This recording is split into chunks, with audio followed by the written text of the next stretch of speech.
Here is an Eico citizen band transceiver. It's a tube type. Eico 771K. Got it today for $20 or $25. And here's the mic, just a 2-wire mic. All the controls are good. I mean, they all work.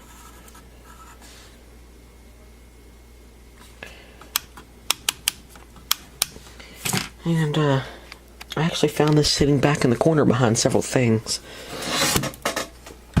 Here's the chassis. And it's got a vibrator in there. It's a 39500. And that looks like a relay. Here's the electrolytic filter cap. That doesn't look like too much of a healthy filter cap because it's all splayed out right here. Don't know if you could tell.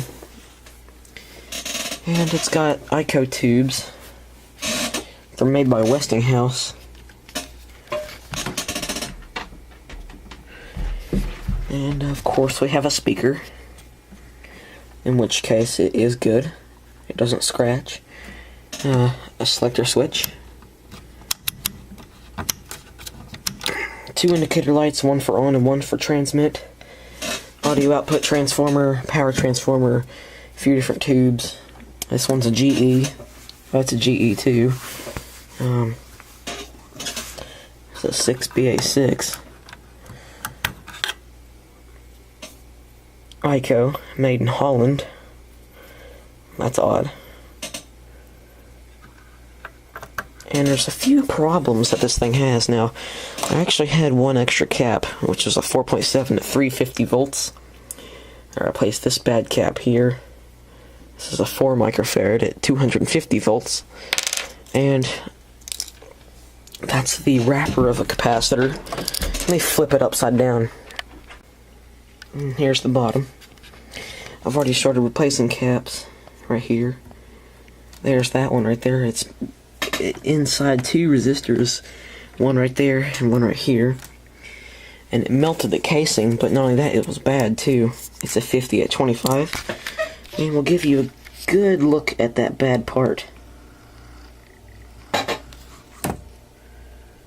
Don't know if you could tell, or that big spore on there is the leaking stuff. I also marked it very poorly with a Sharpie. And there's a 0.05 Black Beauty capacitor in there. And that seems to be it, besides this 25 at 6 volt cap right here. The one thing that didn't really, which really surprised me that I've never seen before, is an unsoldered tip. See right there on this tube socket? See me wiggling that? That's never been soldered. Come on, focus. There it is. Look at that. That has not been soldered. It makes me wonder how many sockets, how many places in here are not soldered. If that's the only one that's not soldered, that's kind of weird. But I'm lucky enough that all these caps are ceramic disc, and usually they're good. But I'll check them anyways with the meter. Check all the resistors. None of them look burned or stressed or anything. Also checked in here. There's several caps in there, but no ones that'll go bad like these or those. Just more ceramic discs and a coil like that. Here's the case.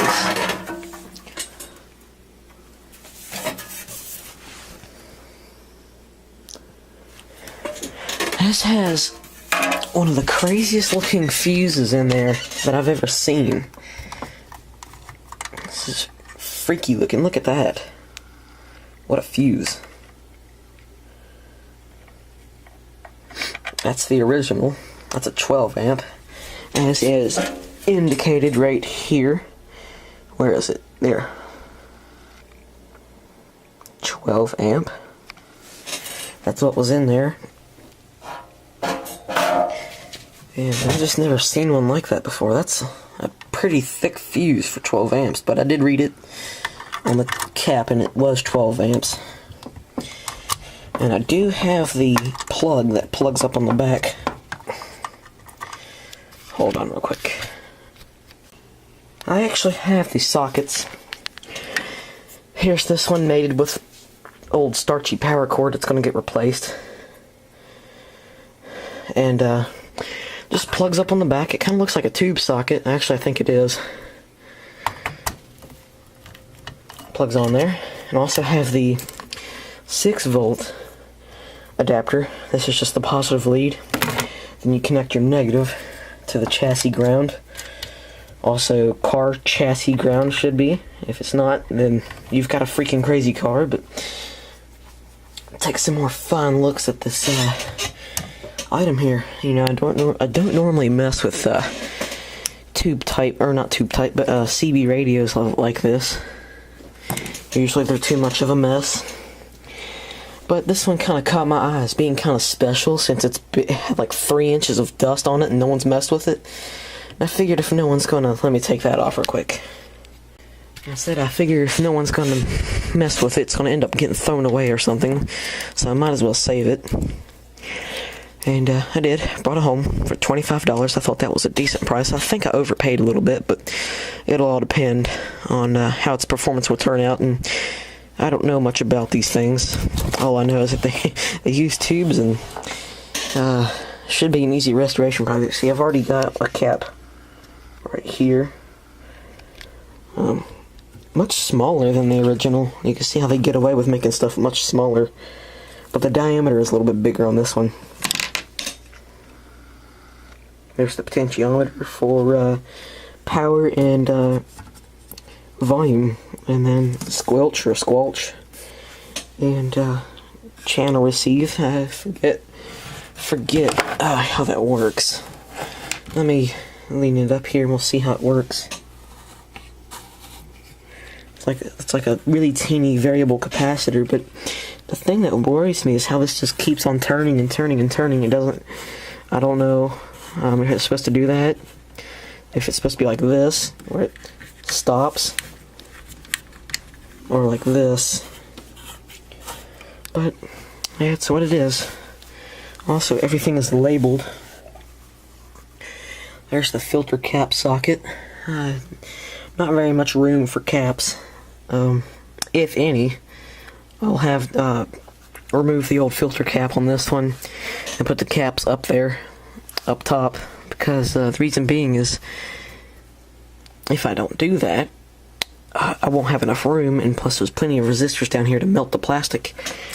And as you can see, it really doesn't number on caps.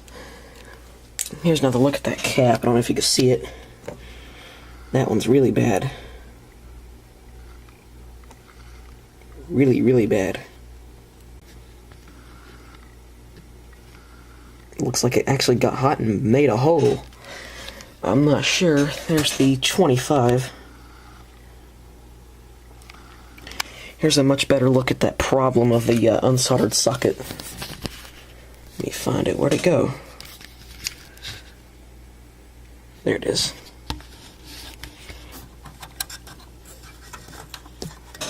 I'll get my finger on that cap and move it. That wasn't even soldered. But that's the only bad part I see. I don't know what intermittence that would create, but I'm glad I saw that. And let's take another look at everything on it. I also have the bracket and the two big nuts right here. Two big nuts that go into the side. And seems to be there's a few caps over here, but I don't know what those are. I don't know if they're caps or.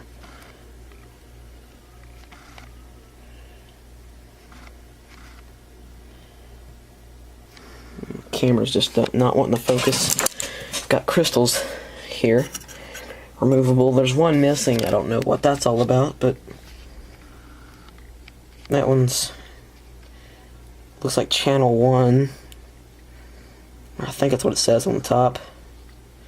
No, channel 11, channel 9, and what looks to be like channel 3. I don't know if that's what it is.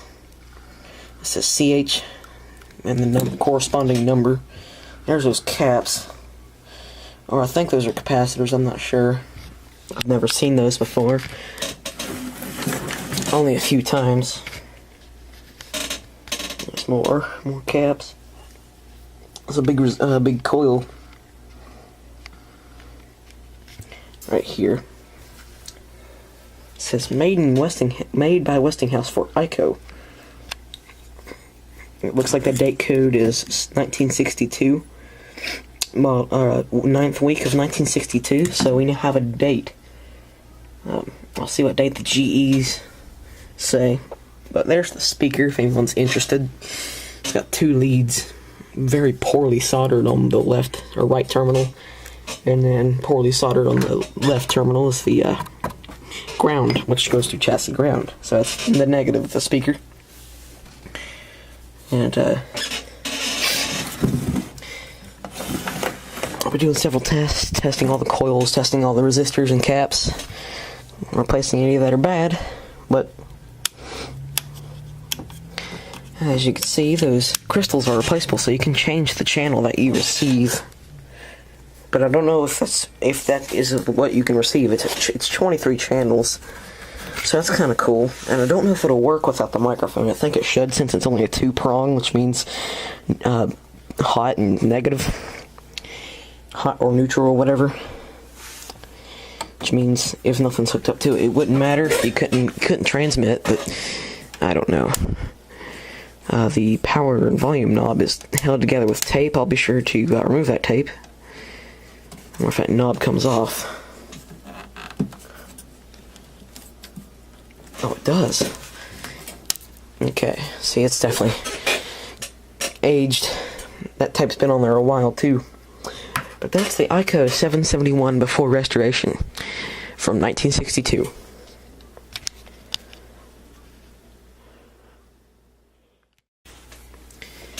And it's got Eico tubes. They're made by Westinghouse.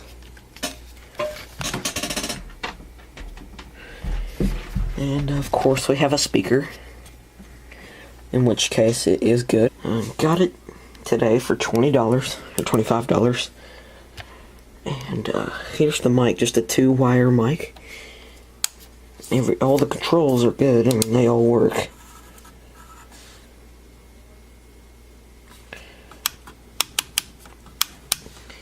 And I actually found this sitting back in the corner behind several things. Here's the chassis. And it's got a vibrator in there. It's a 39500. And that looks like a relay. Here's the electrolytic filter cap. That doesn't look like too much of a healthy filter cap because it's all splayed out right here. Don't know if you could tell. Here is an Eico Citizen Band transceiver. It's a tube type. Eico 771K.